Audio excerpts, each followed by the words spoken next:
Praise the lord. ప్రభు అయిన యేసుక్రీస్తు నామమున మీ అందరికీ శుభములు తెలియపరుస్తా ఉన్నాను.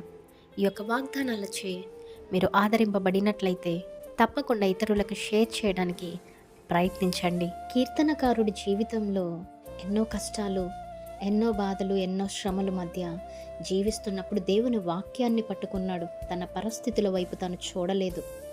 అతని జీవితంలో బలము, ధైర్యము, ఇంకా ఆదరణ అన్నీ దేవుని వాక్యము నుండే వచ్చాయి అనేసి నమ్మి ఉన్నారు.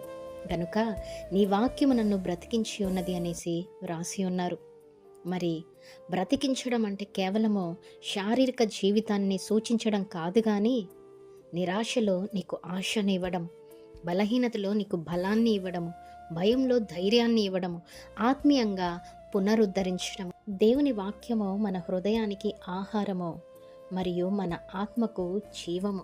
మత్తయి 4:4 ప్రకారము. శ్రమ వచ్చినప్పుడు చాలామంది మనుషులలో ధనములో లేదా పరిస్థితుల మార్పులో నెమ్మదిని వెతుకుతారు. కానీ కీర్తనకారుడు చెప్తూ ఉన్నాడు, నా నెమ్మది దేవుని వాక్యములో ఉంది అనేసి. ఎందుకంటే పరిస్థితులు మారవచ్చు, మనుషులు కూడా మారవచ్చు, కానీ దేవుడు మాత్రము తన వాగ్దానాలు ఎన్నటికీ మారవు అనేసి నమ్మండి, విశ్వాసం ఉంచండి. మీరు ఎదుర్కొంటున్నటువంటి శ్రమలు మిమ్మలను కూలదొయ్యవు.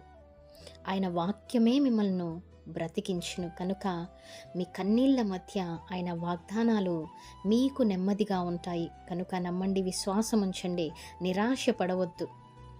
ఆయన మాట నీ జీవితానికి జీవము మరియు బలము. ఆమేన్. పరిస్థితులు కాదు, దేవుని వాక్యమే మిమ్ములను బ్రతికించుచున్నది. కనుక శ్రమలో మీ నెమ్మది ఆయన వాగ్దానాలలోనే ఉంది అనేసి నమ్మండి, విశ్వాసం ఉంచండి. ఆమేన్. దేవుడు మీ అందరి జీవితాలలో ఈ వాగ్దానమును నెరవేర్చునుగాక. Amen. Praise the Lord. Have a great day.